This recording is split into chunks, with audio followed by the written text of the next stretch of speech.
Okay, so I was not very academic in school. Um, I walked in the shadows of a great man. My father, Big Roy, was a navigator of a B-25 in World War II when he was like 19. So he went to Washington. This is him at graduation, 1947. Okay, here's one of his awards, who's of among students, the American Institute of Colleges. He got that award. He was editor of the General newspaper, but he died again. Like I said, he died with pancreatic cancer at age 55. And this is him and his dad. And he was in office product sales. He sold business machines most of his career, starting out with like bookkeeping machines like this for boroughs. And he would have to demonstrate them from the other side. And he went to all the banks and up to Virginia, and then he went to work up in Chicago for in the home office. Okay, and then this is my grandfather. I kind of old houses have been a big part of my life. Okay, this is my grandfather, Ray H. Marson. He was born in 1905. This is the house that he grew up in. It's up in Middletown, New York, off the Hudson. And it was built by my great uncle Webb Horton. He was a Hudson Valley industrialist, and my great grandfather was his secretary, and so my grandfather got to grow up there, and we go up there from time to time. But they made a college out of it. They turned it over to the state of New York State, SUNY, New York. So you know, I've been around a lot of old houses, and this is the house that I grew up in Western Maryland, in Hagerstown. This is a 18th century stone Pennsylvania bank barn, which means it's high on one side and low at the other. It's made out of stone. That's what it looked like before two little old ladies turned it into a house. And so yeah, I kind of grew up around old houses. So I kind of have a bit of an affinity towards old houses. So, and anyway, if anybody has any questions, please fire away along the way. Okay. Oops. Sure you want to film me? Okay, let's talk about, first thing I want to talk about is, let's see, I graduated from high school in 1971, and I went to work for a company called Quinn Masonry out of Hagerstown the day after graduation. And our project was down at the University of Maryland on a gymnasium. So that's where I started. When you become a mason tender or bricklayer's assistant back in the 70s, you had to be ready to take it out of guff. And they used to love to stand up on top of the wall, as we call it. Okay? They'd stand up there and they'd yell, brick, block, mud. They'd say, get that stuff over here, boy. So I got in a lot of fights over the 2 years that I labored. I just have it. So to be a bricklayer, you had to work really hard as a laborer for about a year or two. Unfortunately, if you worked really good at being a laborer, you were making money for your contractor, and they, you know, you really, it's kind of a gamble to try and be able to get up on the wall. It's a hard thing to do. So I'm just talking about what it takes to be a brick mason. So after 1 to 2 years of labor, in most cases, for a masonry company to offer the golden opportunity to get up on the wall I was talking about. Getting up on the wall was a bricklayer's apprenticeship program with the bricklayers, masons, and plasters. That's what I got into. I was lucky. I got into it in 1973. I heard, because back in those days in Washington, there was jobs, there was townhouses, there was brick jobs everywhere. You could just get an argument with the labor foreman and walk out to 270 and hitchhike home or whatever. But I heard about there was an opportunity to be, they're hiring apprentices over at this job across DC. So I went over there, and the guy, I said, "Are you hiring any apprentices?" He goes, "No." I said, "You hire any laborers?" He said, "No." I said, "Man, I can't. Can I go over there and strike that guy's work over there?" Which means go over there and strike it up and brush it off. And he goes, "Okay." So I went over there, and about 2 hours later, he said, "How do you spell your name?" And that's how I got into an apprenticeship program with Union Number 4 in DC, and it just happened to have the apprenticeship book right here. Oh my gosh. Yeah, let's see, it says 12/21/73, and so anyways, that's how I did it, and I was able to learn how to lay bricks, which we call beating the line. Okay, so basically, the experienced masons, they build the corners out of a level. They bring it to scratch, like these corners here. And then the apprentices get in between the walls, and especially like on a long townhouse, you got like these long walls, so you might have like 4 or 5 guys there, like beating the line, we call it. And so I got pretty good at that. And then my, what was it? My parents had a sailboat business over in Annapolis, so I kind of got out of masonry, but went to work in my parents' boat business, kind of like as a salesman, working, cleaning boats and just kind of carrying on in Annapolis. But I worked on Saturdays for different masons, and so I kept my hand in a little bit. But my parents died suddenly in 1980, and I was working, and so I kind of had to go back to work. So what I knew how to do, so I got a job doing masonry in downtown Annapolis, making $10.55 an hour, and back in '80. And then I had all these great opportunities. I met a guy in a bar over in Annapolis, and he had a company called 17th and 18th Century House Rigs. There's this little guy here. I know you can't see his picture, but that's Keith Anthony, and he had this company right here. And they used to bring historic houses down from Connecticut and parts of New England. And he had a crew of carpenters, he had blacksmith, shop, the whole bit. So I got a chance to work with this guy. And he taught me how to build bake ovens and fireplaces, and see if I can find any of his stuff. And so after about a year, I became a subcontractor for Keith, and the rest is kind of history. Just kind of having some sales experience, I went out and I was able to round up a lot of work in Annapolis, because pretty close knit town. So I'm sorry, I'm kind of like walking around in circles here. You're fine. So yeah, my teachers. Oh yeah, that's what I'm working. So this is it. So my influences. Okay, this guy right here is Raymond Kennedy. He's the same. We were both the same age. He worked in 1972 for Quinn Masonry out of Hagerstown, but he's out of St. Mary's City. He's the number one. Sorry. He's raised the number one preservation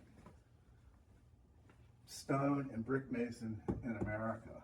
And he's worked with the Maryland Historic Trust, National Historic Trust. He was a go-to mason at Historic Williamsburg for years. And this is a picture of Ray and I. We just missed each other by 10 minutes back in the 70s. So we knew the names of all the characters on some of these projects. And this is back in 2011 on a guy named Orlando Rideout. Okay, now the Rideout family name is kind of synonymous with Maryland Historical Society and all things historic as far as research. And see if I can find a picture. Orlando passed away at age 59 of pancreatic cancer back in 2011. And this is a picture of Orlando. And this is me doing a project at the Peka House, the William Peka House, where I had had scaffolding on both sides of the building. And this is Orlando Rideout, and he was the chief researcher and surveyor for Maryland Historic Trust for many years. He was the head of the department. His father was a founding member of the Maryland Historical Society. This is his drawing of the chimney at the Peka House. We did measurements and stuff like this, and this is his obituary, and just all the. He contributed to a lot of the books over there, a couple of them, especially this book here, the Chesapeake House. He was in with all these architectural historians down in Williamsburg, and so yeah, got real lucky. Orlando supervised my first project in Annapolis at the Rideout House across from St. Mary's Church on Duke of Gloucester Street. John Rideout was secretary to Governor Horatio Sharp back in the 1760s, who built Whitehall out by the Bay Bridge. Okay, this is the Rideout House. And John Rideout came over with Horatio Sharp, your loyalists. He came over in the 1750s, and another person on that boat his name is Dr. Upton Scott. His house is over on Shipwright Street, right behind St. Mary's Church in Duke of Gloucester. You know that area, and they're kind of like twin houses. So this is a chimney. Let's see. This is the left chimney, okay? And this is a project I did. So I did this one. This is the left chimney. Just put this together. I'm trying to figure out. So this is the left of the house. I've got another one here. So the first one I did in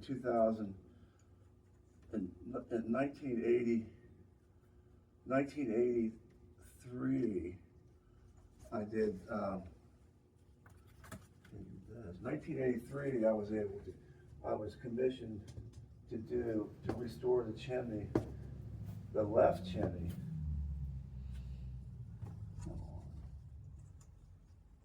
The left chimney at the Rideout House. Here it is. So this is where I got my start. Orlando Rideout was one of the first people that crawled up on my scaffold. Okay, and this is my scaffold in 1983. You can see it a little better there. And this is what it looks like from the street. Okay, I was just me and my partner. My partner was so scared he wouldn't even come up there and help me build the scaffold.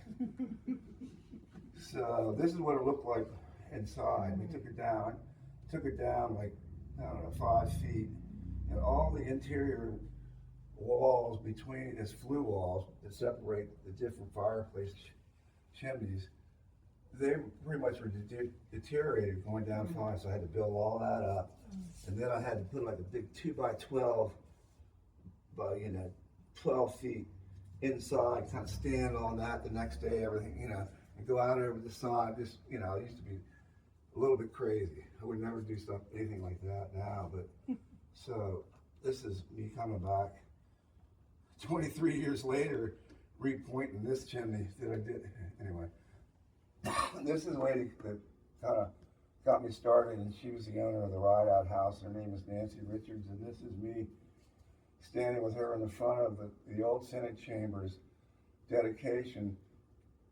I restored the threshold down below at the base, and all that kind of stuff in there. So we had a big party, and she's Orlando Rideout's aunt, and it's all in one big circle. So all my roads lead back to the Rideout House. So this is the right-hand side chimney. When I got out there, that's what it looked like. So back in the day, I built the chimney like that. When I came around this one, I kind of played hard to get. I go, okay. But I would like to have a chimney. I'd like to have a scaffold with a staircase that goes like this. instead of having to go like this. She said, okay, so, and it was on both sides, and so, that's kind of what I got known for. And again, I just had to turn down a big project at the River House because I can't do it anymore. But so these, that's a good story. Okay, so when I did this one, got all the way, completed the job, and I got to the top, and the top ornamental bricks were so deteriorated on this one. She goes, we were thinking, we want a special order of those bricks. Now I already, it's like, I already had scaffold out front, rental. And it takes about 2 months. So I like pull down off the roof for 2 months. They go ahead and order the bricks. They come back up, and, laid them. And then we stuck them we had enough for both chimneys. We stuck the rest of them underneath the staircase way down this basement. And when it was time to go do this chimney, 23 years later, we're like, where are those bricks? And everybody's like, the house is huge, okay? And we finally found them underneath the staircase, and so I got to use them again on that one. Oh, that's cool. So that's a good story. And then we had like lightning rod right there, and you can see all that was like Portland cement. You'll hear the name Portland cement again through this little presentation. So yeah, this is, I still work on that house. I'm still working on this house ever since. Okay. Talk a little bit about bricks. Okay.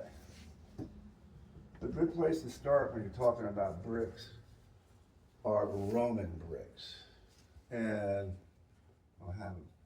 And Roman bricks were very hard. Okay, the Romans actually, there's two types of bricks. Before kiln fire bricks, there were mud and sun-dried bricks.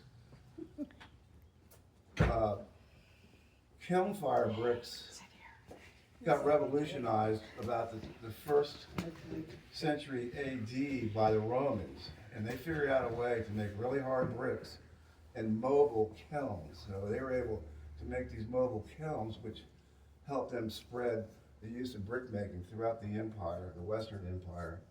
Now, Roman bricks, the reason why I'm bringing them up, you can see an example of Roman bricks on the Centerville Bank and the Centerville City Hall, okay? And the Roman bricks are they're about 12 inches long. They're a little bit taller than that, and they're about almost 4 inches wide, okay? So Roman bricks weren't intended to be seen back in Rome. They were actually meant to be polished and stucco. However, they became fashionable in the United States in the early 20th century for places like banks and things like that. So I wanted to point that out. So I hope there'll be things that you can go away and think about. But when you go up to Centerville, look at the bricks on the Centerville Bank. And there's a whole bunch of really famous buildings up in New York that are made out of Roman bricks. Okay, so yeah, the Romans, another thing they did was they always put a mark, we call them frogs, which is where did I'm walking around here now. Okay, so this is a Cushwall, Maryland brick, but the Romans, they had their own little mark that they put so that they knew what legion made the bricks. Okay, so much for the Roman bricks. Okay, so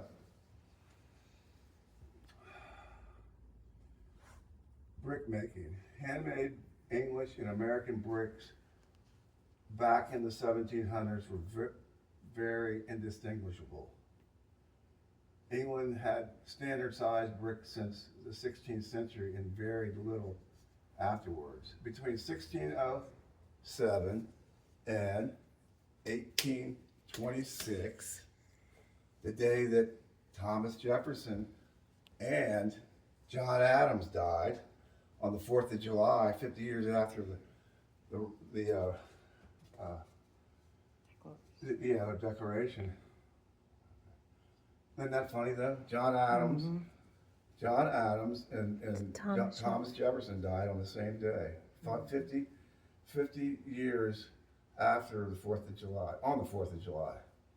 So anyway, so between 1607, which was the founding of Jamestown, and 1826, American brick making was fraught with imprecision and waste, as you can imagine. Brick making mechanization occurred in the second and third quarter of the 19th century, the 1800s, making brick manufacturing less precarious, resulting in a more uniform product. Okay, so the history of brick making. Okay, so 75 to 8000 BC, there were sun-heated clay bricks. 3500 BC, the kiln-fired baked bricks, the Chinese in Indus Valley. 1st century AD, the Romans invented the mill. I just went through all that. So 1610 stateside to 1612 is supposedly the first date of the kiln down in Jamestown, but you know, it's either here. So 1610 to 1612, local brick making began in Jamestown. Okay, now 1620 along the Severn River, there were a few mom and pop brick concerns. Now, 1629, Salem, Massachusetts, they had first kiln. 1666, Great Fire of London was very important because everything that happened in terms of building and stuff started over in London. So the Great Fire of 1666 in London destroyed about 80% of the buildings. So within 4 months, in 1667, some architects and engineers got together and they came up with the 1667 standardization law, which basically mandated you can only build out of brick and stone for a house. That's what was going on then. So in 1666. And please raise your hand if you have any questions. Okay, now in 1683, New Jersey Standardization Act, it's pretty cool. The first brick kilns in New Jersey were limited in capacity by reasons of obvious difficulties of transportation. Served the building once of a small community. We must attribute, because there's always this is a debate over, a lot of times when you go into a historic house and some proud rich guy comes out and he goes, yeah, these bricks, they're ballast bricks. They came over from England. Okay, so this guy did like this big doctoral thesis on like analyzing how absurd that would be, just the amount of bricks you need. Now, obviously, there were different rich guys that could afford to bring some boats loaded with, but not to the extent that people like to mention that they're. What New Jersey did is in 1668 they made a standardization of bricks. It was with drastic penalties to a lack of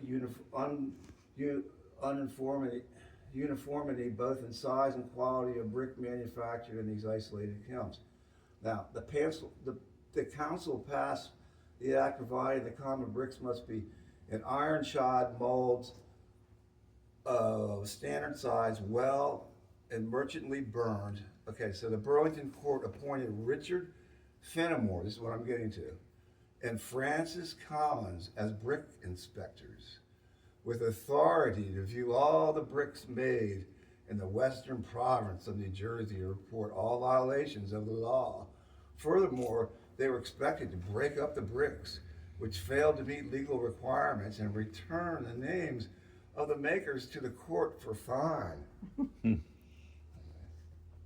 Oh my goodness. Yeah. Don't make a bad brick, whatever you do. So you go to your room.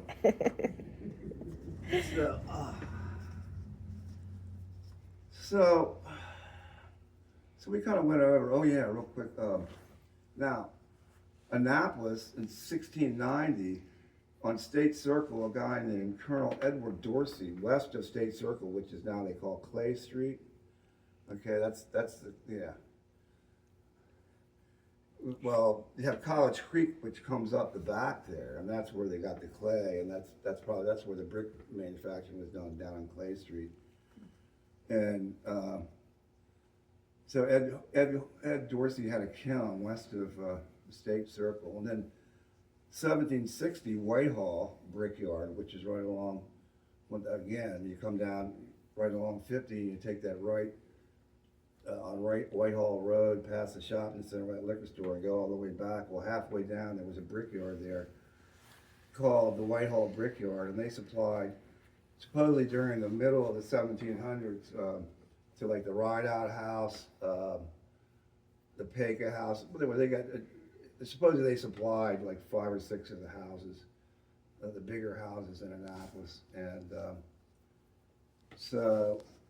Let's see, that was the Whitehall, and then there was a Mount Clair brickyard up where Mount Clair up in Baltimore, which is the Carroll family homestead, and then they actually had a brickyard out of there since the 1820s, and so,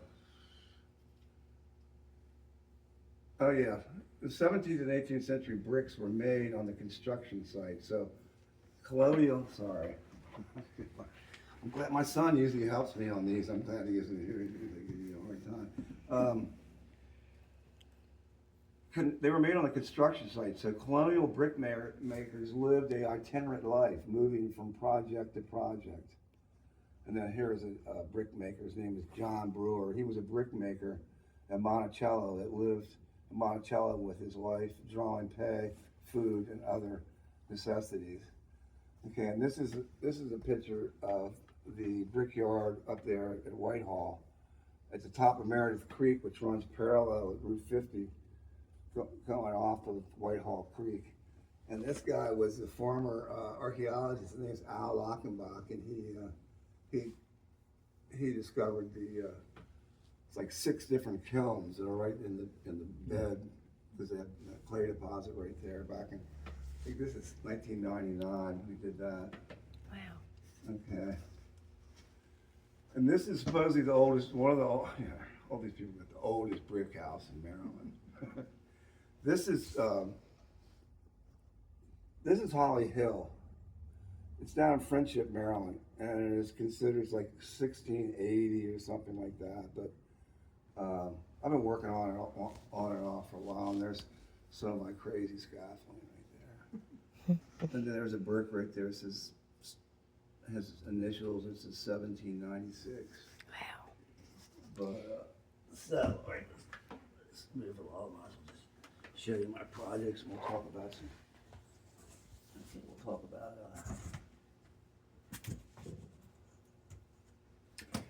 about some brick. Anybody got any questions?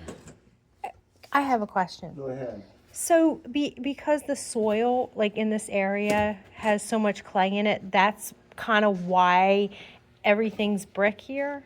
Like a lot of brick houses? Really like, because you know, in Pennsylvania, a lot of theirs is fieldstone. They have fieldstone boards. They had abundance of fieldstone. Right. Okay, and again, most of the stone that you see came down from Port Deposit by sailing barge back in the 1700s. Even, like I said, the stone that came up to Chestertown sailed across the bay. Because, again, the indigenous stone from around here and the Eastern Shore is round, and it doesn't, it doesn't really lay that well. So, back to your question. Yeah, that's one of the big things is Maryland had abundance. Now, the farther inland you go towards western Maryland, I'm from Hagerstown, okay?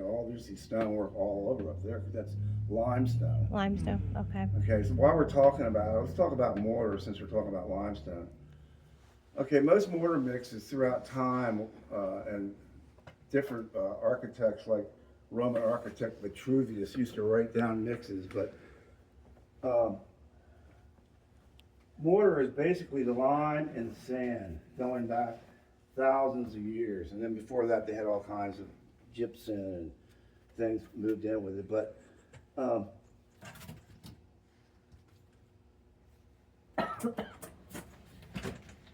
So, the name, you've heard Portland cement. Yes. Okay, Portland cement is well, they'll read it, but it's used to make concrete and mortar. Okay, but the concrete, you have Portland cement and sand and put aggregates in it, bigger round pebbles, whereas mortar was was derived for years by either burning oyster shells around sea coast, and then inland, like towards Frederick and western Maryland, they burn limestone. Limestone, lime is considered superior to oyster shell. Okay, so limestone mortar is more superior to oyster shell. Now, there's a house in Annapolis where they found two types. Okay, this was the James Bryce house. And they've got like a multi-million-dollar project going on there through historic Annapolis in the state of Maryland. But they found out that James Bryce, he was a young man. He was like 26 years old. He kept copious notes on everything from how much, booze they were given the lunch break and seriously, yeah, he wrote down this guy because they were, they're kind of men of letters. They would come home and, a lot of these kids would get shipped off at like 9 years old and go to England and have to hang out there and then come back. But yeah, they used different. They had lime, but everybody talks about it, around because you see oyster shells in the mix, and almost all the mortar around here before 1880s was lime sand, and then they really used lime on the Eastern Shore for a long time.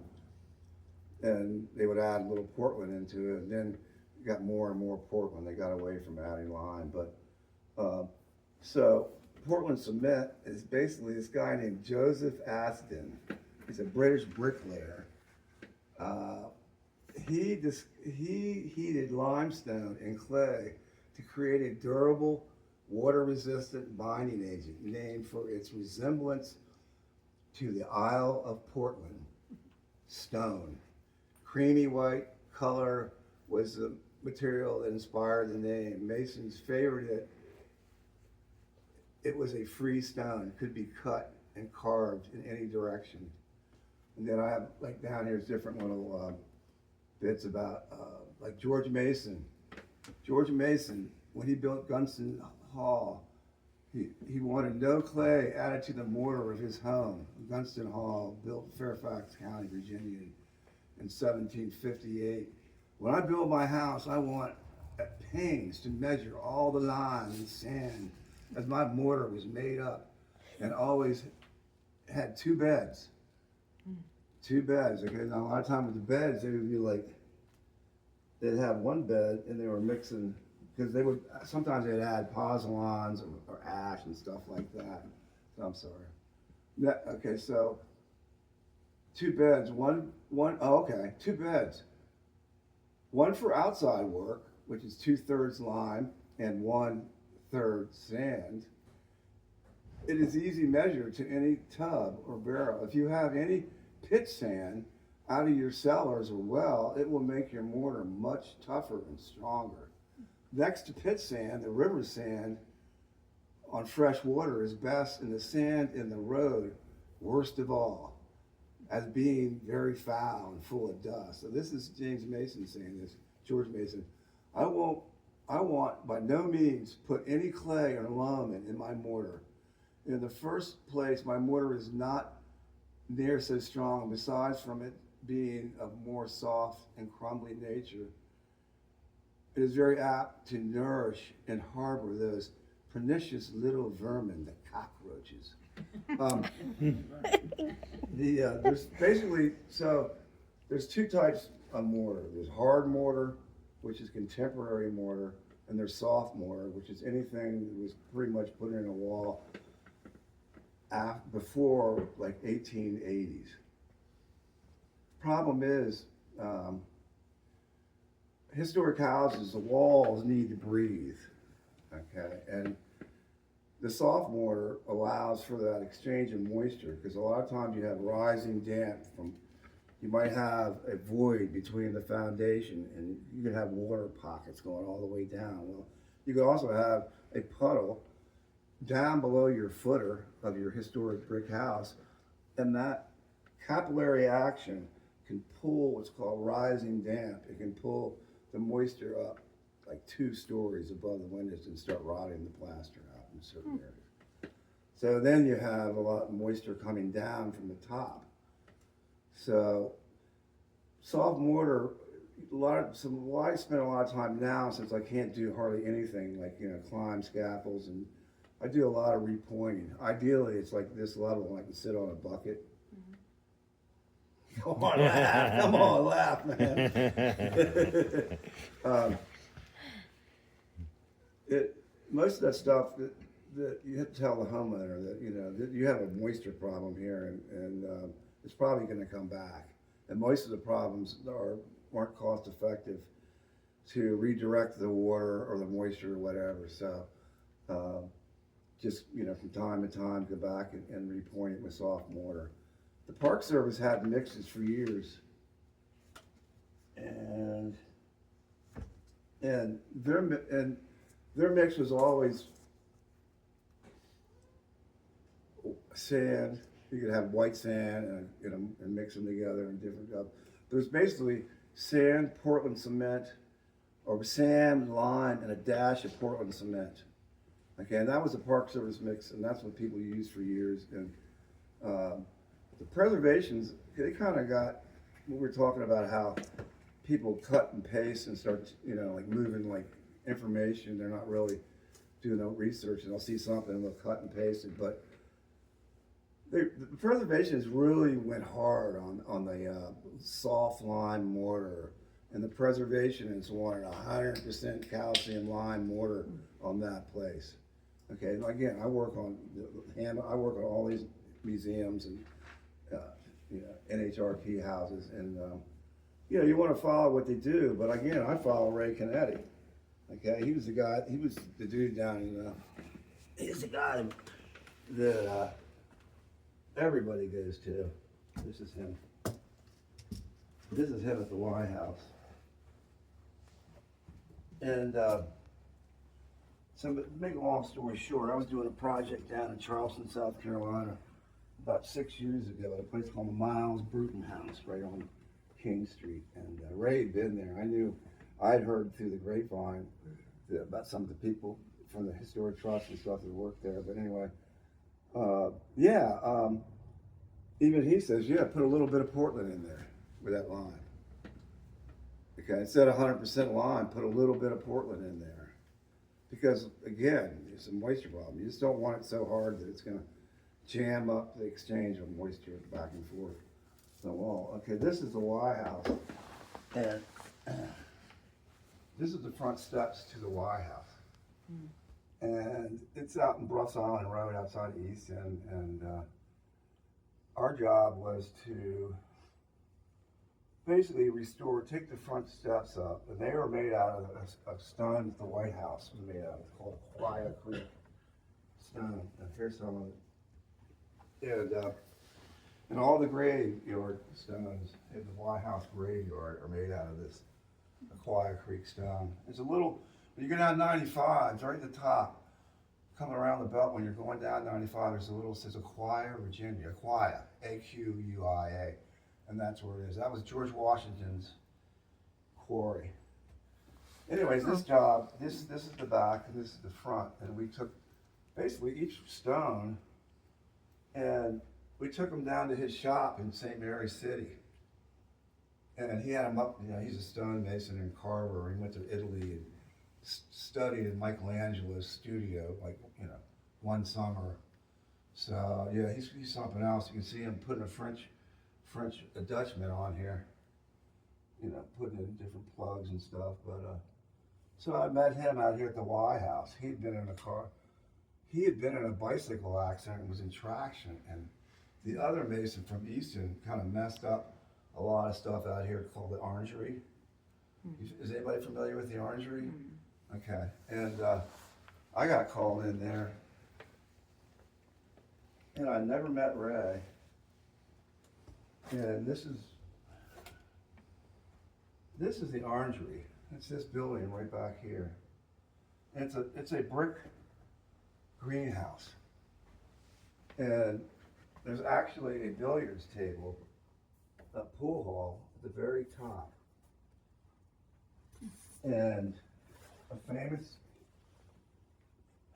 cabinet maker who had a cabinet shop right on State Circle in Annapolis. His name was John Shaw. He's the most famous cabinet maker from Maryland.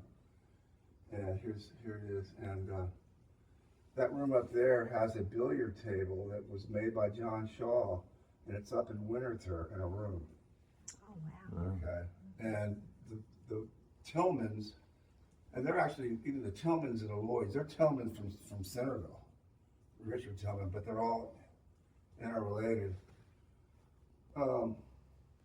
So this is the Hypocaust room. And it's a little room on the back of, here's an overview. It's a little room on the back, and what it is it's a subterranean furnace, brick furnace.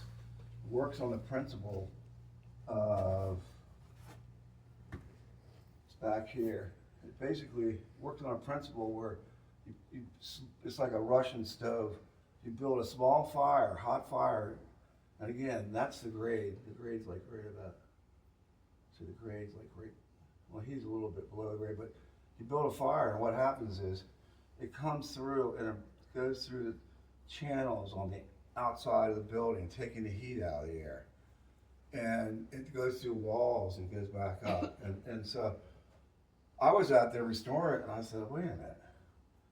And I said, oh my God, that looks like an Indian pestle. Well, the black masons put the pestle in the wall for good luck.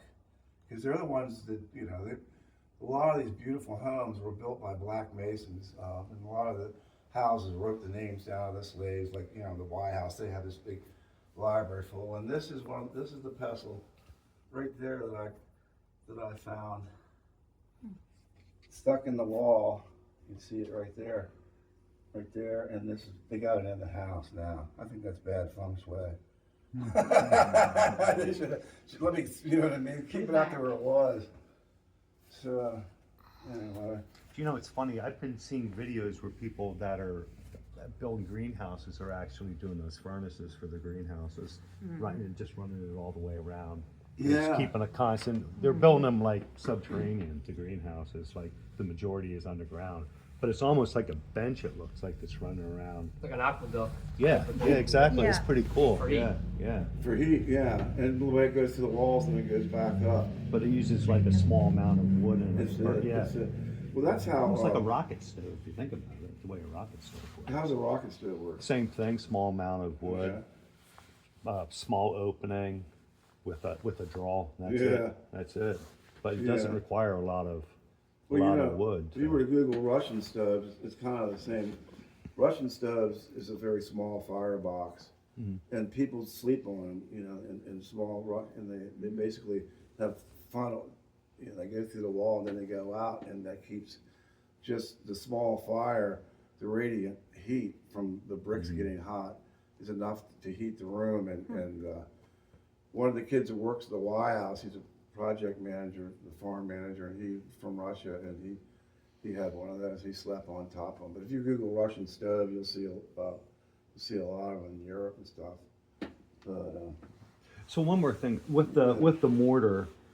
So like on the soft brick though, you wouldn't want to use like a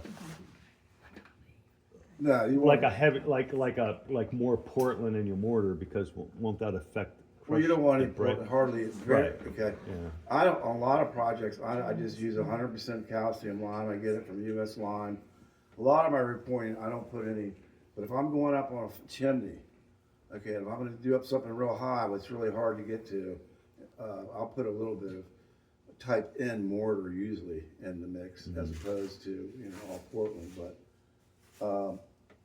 But I mean, like some of these people that just buy like an old house and don't really think about it, and they're gonna repoint themselves. they just go to Lowe's and buy a bag of mortar mix and just start throwing it in? Well, nowadays, most people that are astute enough to buy an old house, or they would Google, Right. and they know right. about Mhm. soft versus hard mortar. Yeah. But it's a thankless job. Masons want to run from it, okay? My son has gotten very good at it. I'm pretty good at it too, but repointing is it's a totally different thing than just, striking up joints, with a regular joiner like I have over there. And it's, there's like all types of joints. There's one called a ribbon joint that's real popular in the Netherlands for a new joint. And it's basically, it looks like a box, okay? And it's like, everything is like you took a box joiner, but it's real tedious and time consuming and not. They used to do it in the colonial period, like in Charleston and around somewhere in that. But anyways, it's lost. I love it though. You can go online and watch these cats on the bricklayer sites and stuff. The UK, those people are so far ahead of us as far as preservation and those castles and all the. Those places, curators keep copious notes of all the different mixes and stuff like that. But here's the Vitruvius. So, Vitruvius was an ancient Roman architect whose books were widely quoted and whose precepts were highly respected in Europe and America. He recommended the following proportions: mix your mortar if using pit sand in the proportions of 3 parts of sand to 1 lime.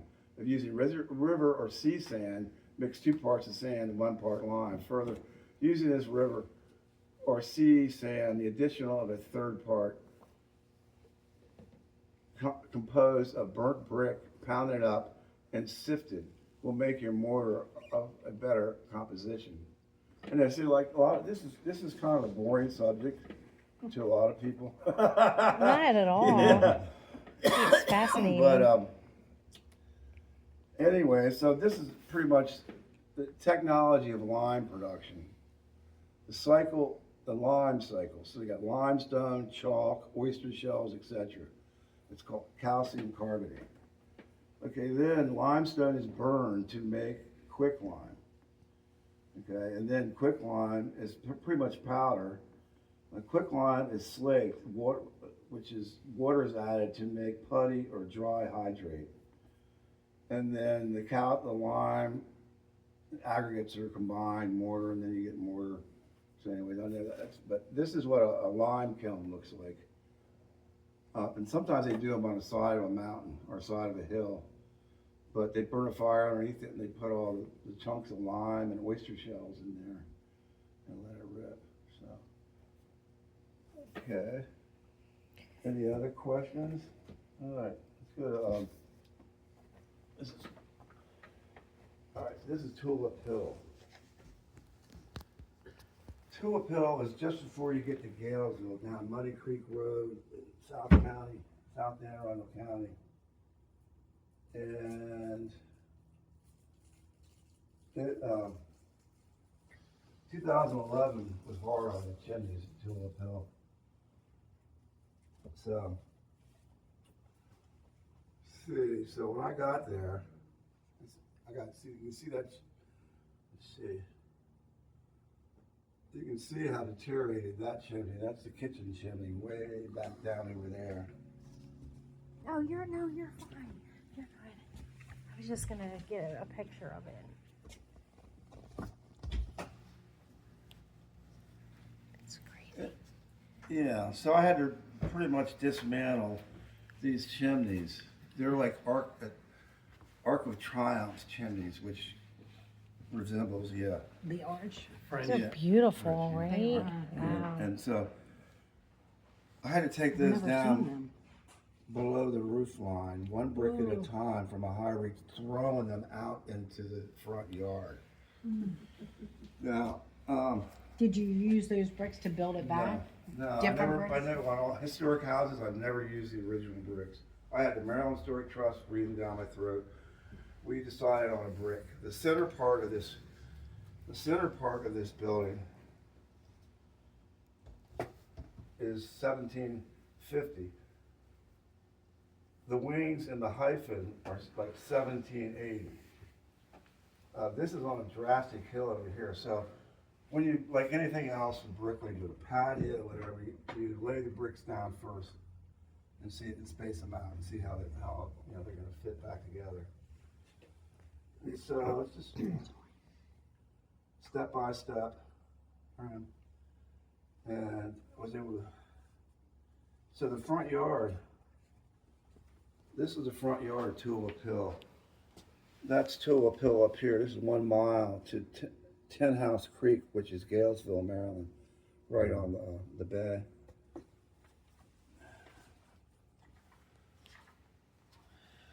That's basically what it looked like when I got up there.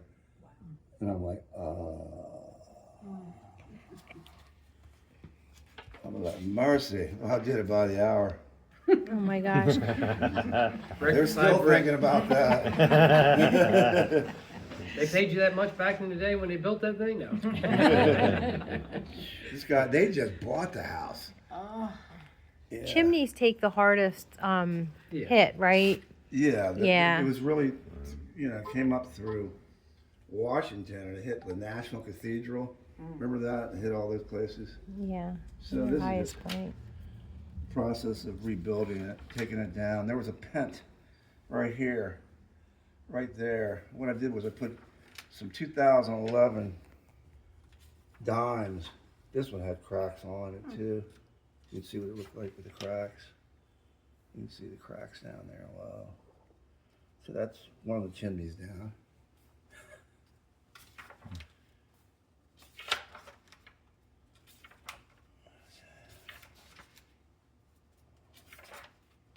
There were massive chimneys back then too, because of the fires they would build over. Yeah. And how many rooms didn't have a chimney Well, on? it's funny, I was just at a house 2 weeks ago that was in Annapolis. It was, the original family member still owns the house. Wow. It was built in the 1700s, Yeah, where was it? What street? right on Duke of Gloucester. Oh yeah, the Right White across from House. St. Mary's School. Yeah, that's this one. I've been working on Oh, it. yeah.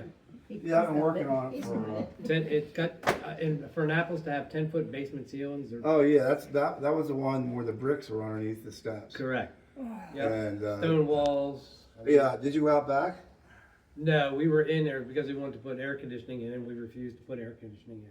Really? Because when they stripped the walls, there was a painter in there. She had them take the paint, and there were 16 different coats of paint on the plaster walls. And they were mixing it by hand to put original paint back on the walls. They were plaster. Wow. But the walls in the basement had to be 2 foot thick at least. So how did your project end, or not go forward? Well, we're going to do a few things for them, but we didn't want to mess up the integrity of the house. Did you see the room upstairs with the paint? Okay, the one like if you go up the stairs, it's the second one in the back. Oh my gosh, you know George Washington, Thomas Jefferson, Lafayette, all these people stopped off. That's John Rideout. He was a loyalist, and yeah, amazing house. So that was the one that You I. should have took me with you. Well, he had 5 different people from Williamsburg Oh come yeah. up from the historical area there to go in. He's had people from Annapolis Historical go in there, and it's amazing. I've been all the way up to his attic, and That attic, I spent a lot of time. Yeah, that attic is haunted. he's got a chimney that goes actually I know. vertical It's strange, isn't and it? then goes up. I was Yeah. like, wow. Yeah. So, That's crazy. so the left chimney, I want to take pictures, but I was. it got hit. The left chimney still got a little crack up there on the side, but I'm not. Obviously, I'm not going back now. I get to go on all those old houses down there. We'll have to go back to pictures next time. Take So, let's talk about some brick bonds. Okay, so the strongest brick bond there is called an English bond. Okay, and if you look over here, so when you go out and you look for this, it's usually the very old bond, but sometimes you'll see it on the secondary walls, which are the side walls. And it's basically a stretcher and header. So you got a header course, a stretcher course, another stretcher course, another header course. You're not going to see a whole lot of it, but that's the best weave and that's the strongest bond. Okay, the second fanciest bond is called a Flemish bond. And the Flemish bond, so when you go out and you look around, you'll see that on some of these grand houses in Chestertown and different places. And in Flanders, back in the 1600s, or maybe the 1500s, a lot of those masons came to England, and they kind of came up with this Flemish bond, and it's very decorative. And if you ever see a Flemish chimney like the River House, Chestertown has Flemish bond. That's kind of unusual. Now, the bling, the fanciest bond, it's called header bond. It's all heads. And it's like guy just absolutely showing off his wealth. And it looks like this. So keep an eye out for header bond. The front of the Rideout house has it.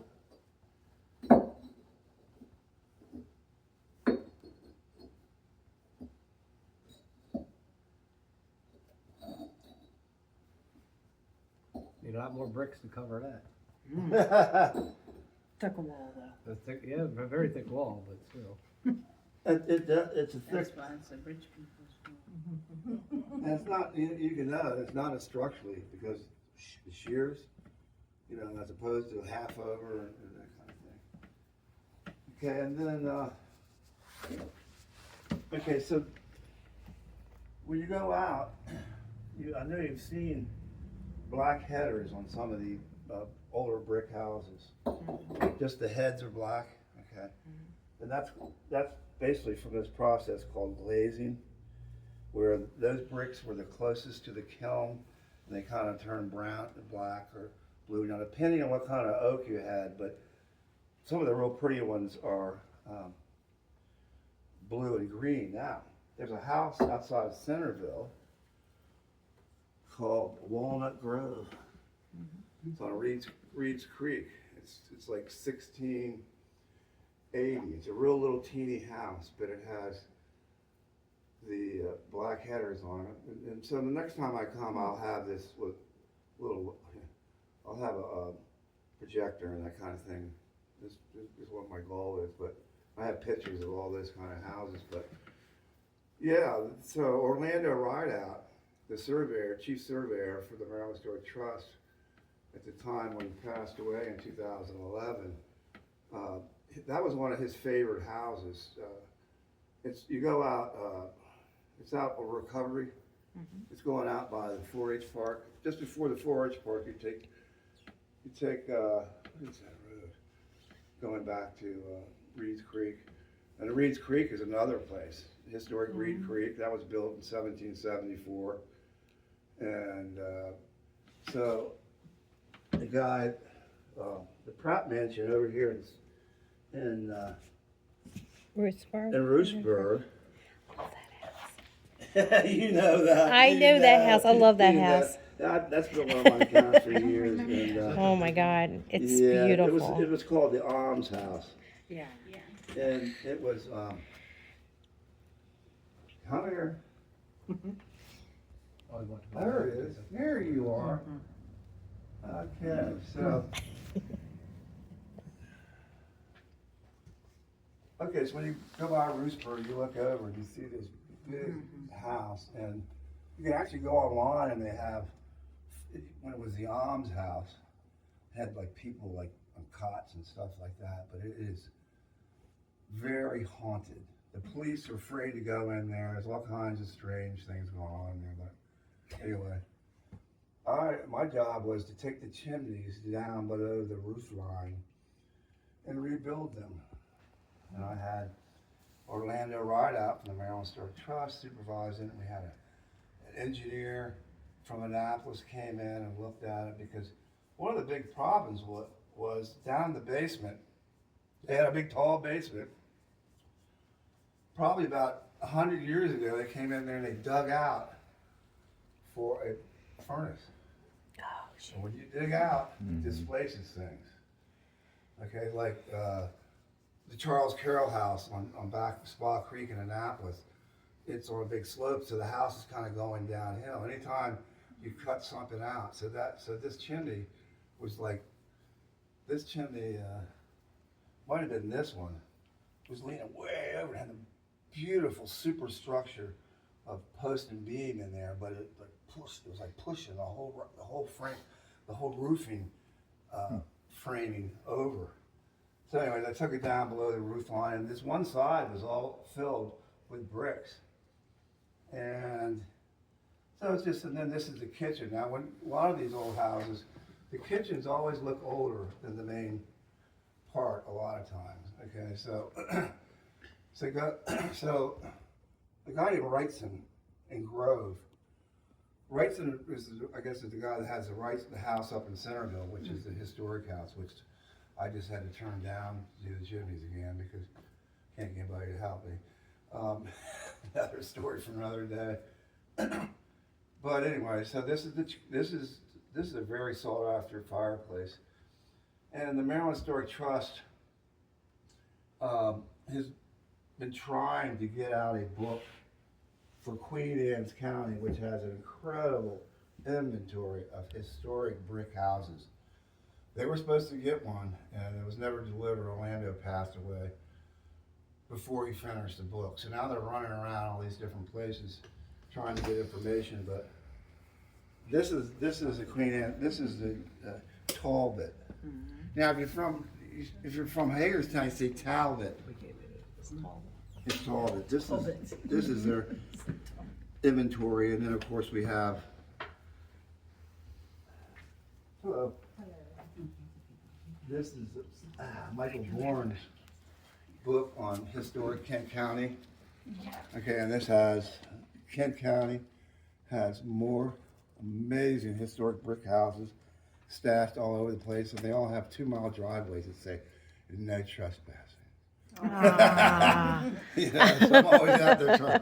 So, yeah, I've already worn one of these out. Okay, this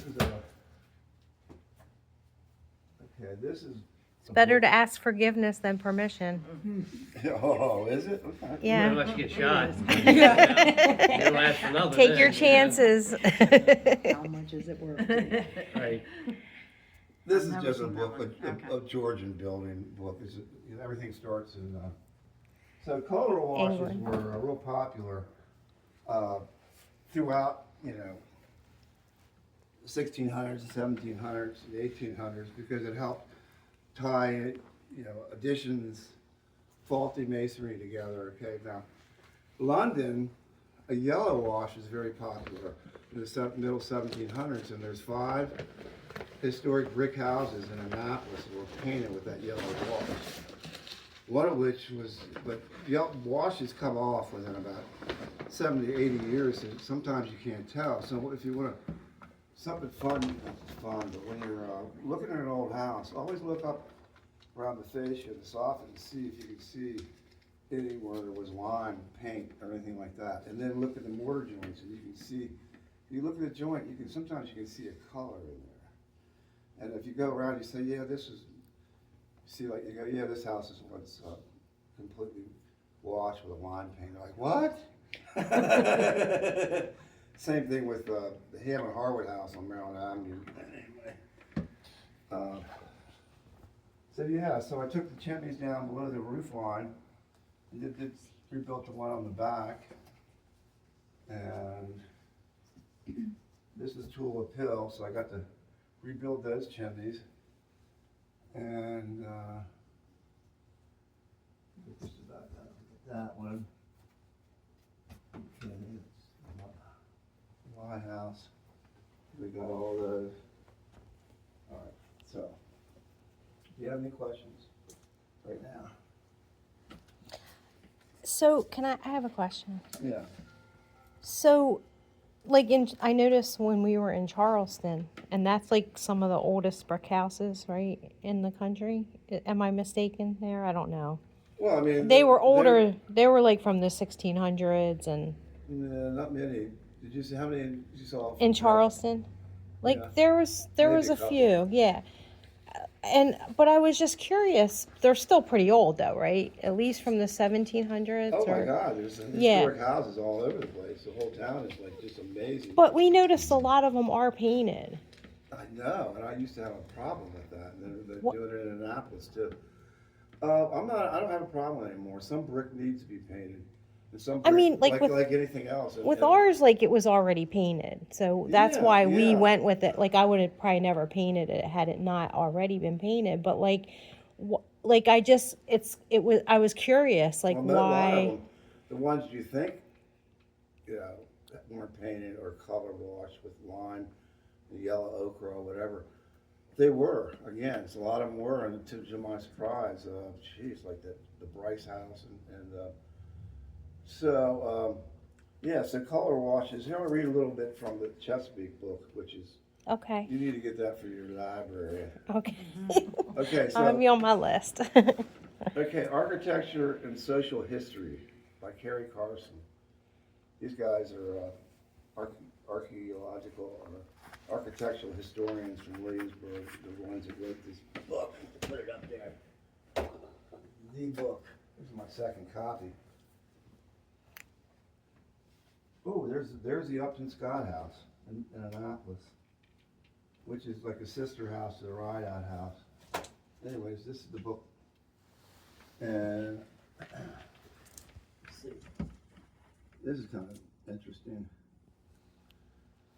Okay, the Chesapeake House Architectural Investigation by Historic Williamsburg. This book is a product of a museum research program that explored one region, the Chesapeake Bay, its buildings, records, relentlessly for over 90 plus years.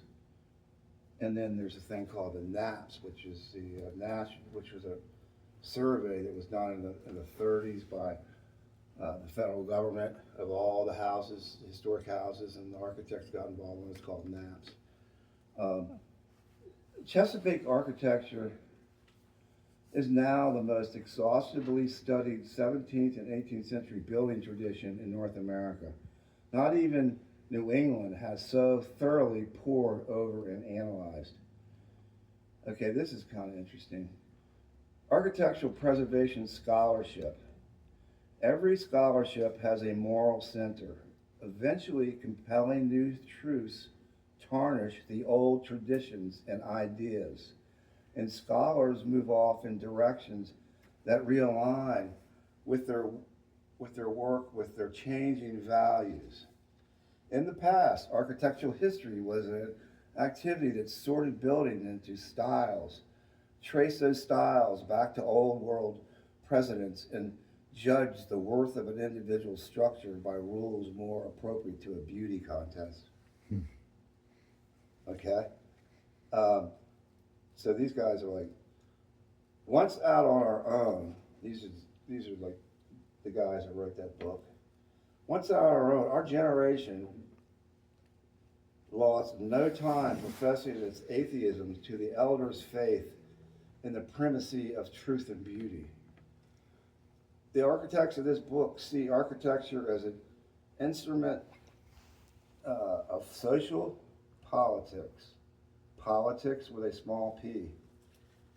So, it's kind of good because they really study the people that live in the houses and spend a lot of time focusing on that instead of, they look at architecture as a active living place. Okay, there's a thing called Galatine. Galatine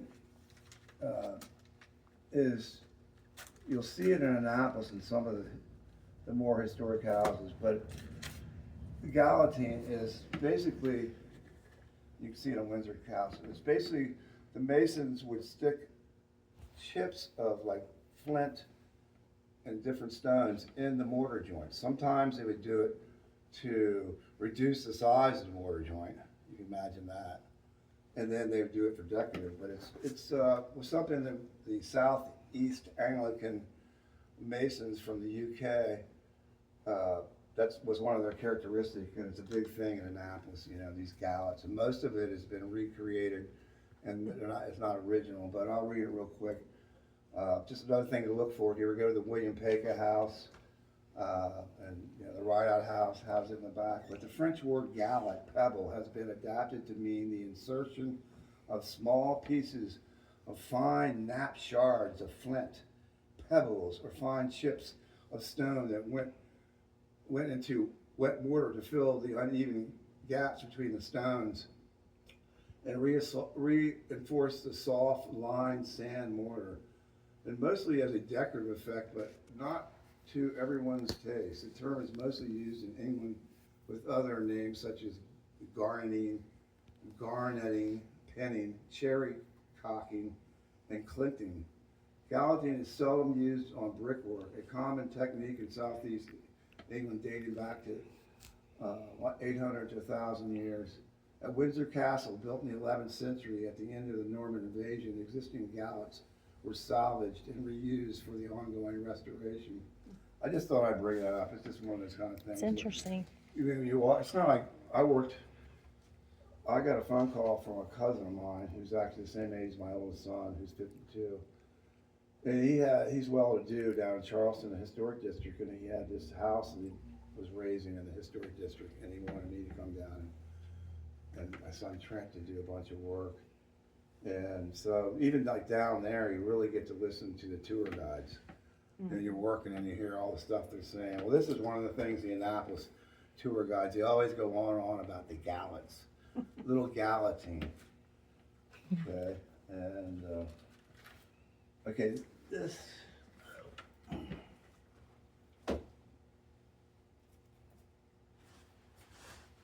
Okay, this book right here is about, you might now, you'll hear, okay, have anybody ever heard of a Rumford fireplace?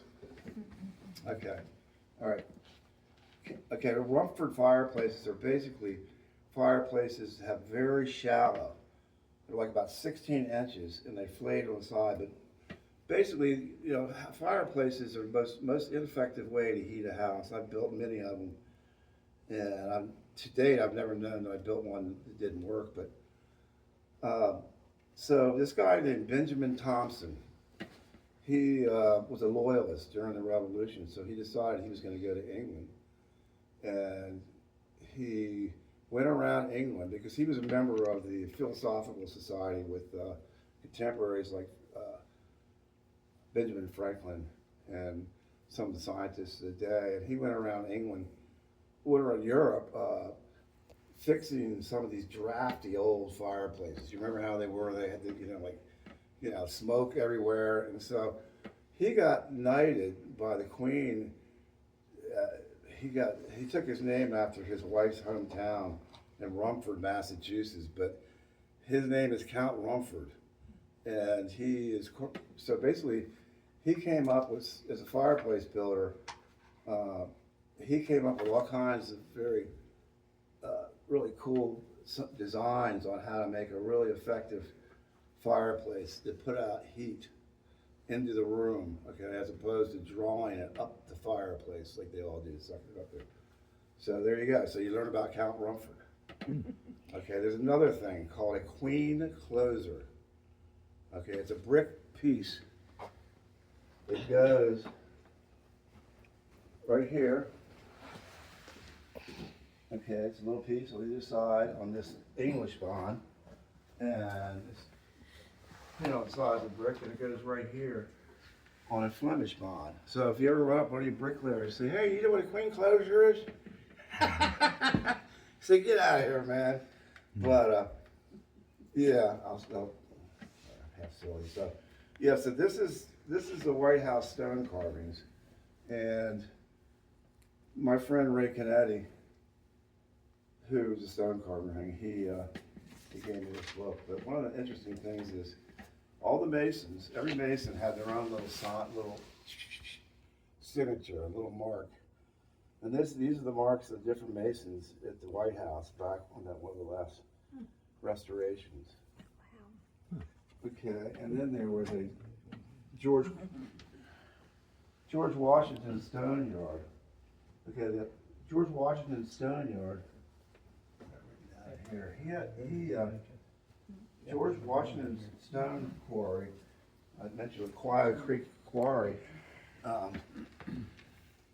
they supplied the sandstone, which was soft for the White House, and they had well, you know, you can Google all the different people who worked there, but there was a Scottish foreman that came over, if I can find that, and he basically was 70 some years old when he came over to work at this quarry, and sorry.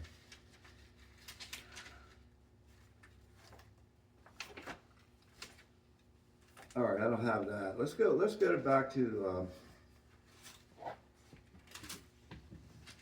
the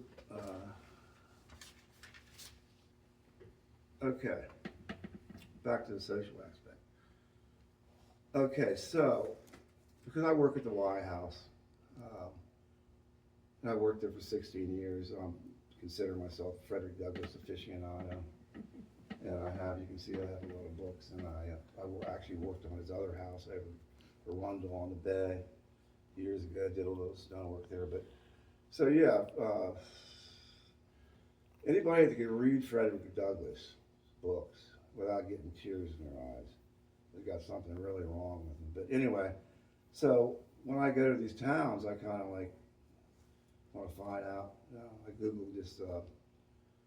There's this guy, it turns out, okay, this brick right here, okay. Okay, the top brick is from a well that is right alongside of a place called the Chase Lloyd House, which is a big 18th century house that is on Maryland Avenue across from the Hammond Harwood House. Anyways, they had a well, and they found these are Dutch bricks. They're yellow, and they came from like Holland. And this brick went to a well that was discovered that was in there probably around 1710.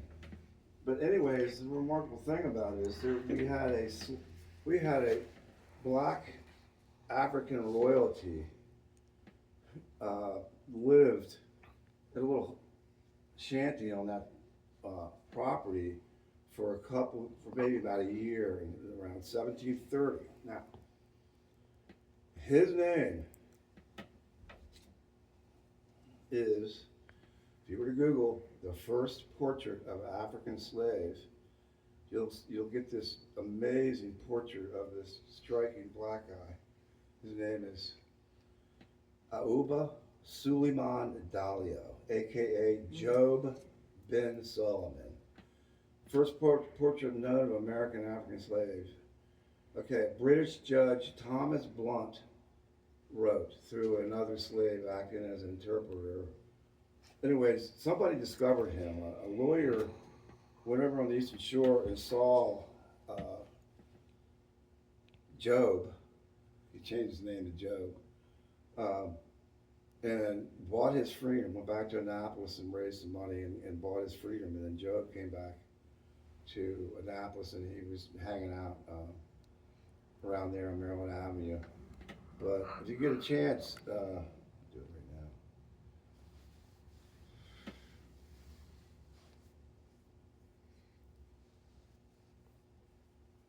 First portrait of an African slave.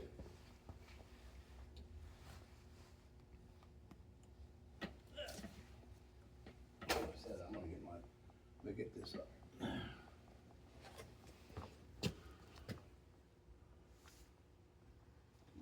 Just Google Wow. first portrait of an African slave. Wow. Look at his eyes. Okay, now he was caught and sold into slavery. Okay, his father was a royalty, but his father was a slaver. I'm just telling you what okay. Right. Now, this is where it gets difficult. People argue online because, again, I got stuff from 100 years ago. People write this wrong information about stuff and saying mean things and that kind of thing. But some people like to say when he finally got back to West Africa, he became a slaver too. Now, I just, But anyways, this is a remarkable guy. He hung out And then we have another famous black lawyer in Charleston, since I worked down there. His name is Denmark Vesey. Denmark Vesey was a 40-year-old lawyer who was I think he won the lottery and won his freedom. But there was a big slave uprising in the like 1830s in Charleston, and he got blamed for it. Okay, but Denmark Vesey is worth studying. And then another interesting black guy was, okay, so I thought, well, I studied Frederick Douglass all this time. I come to find out there's a book before that called The Narrative of the Life of Venture, a native of Africa, but lived about 60 years in the U.S. Author, published slave narrative by Venture Smith. Yeah, birth name, Fulcher Furo. He's born in 1721 in Ghana. He died September 19th in 1805 in Haddon, Connecticut. He was kidnapped at 6.5 years old. So here we are, mentioning his name. His name's getting mentioned again. So it's the kind of stuff I like bricks and stuff, but I really like the history of the people. And so let's talk about some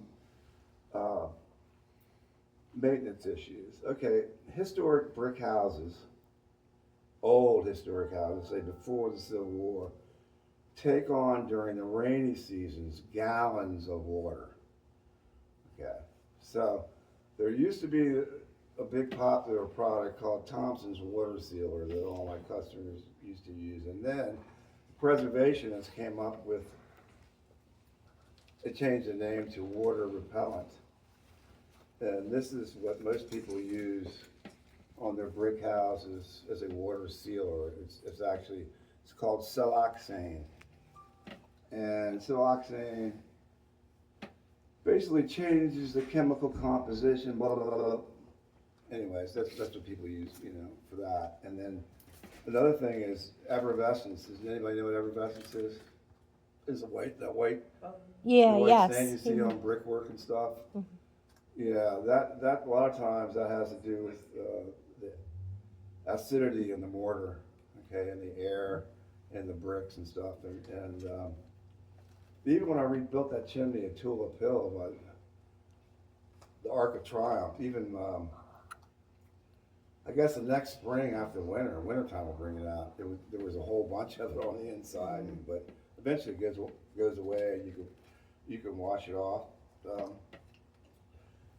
Yeah, this is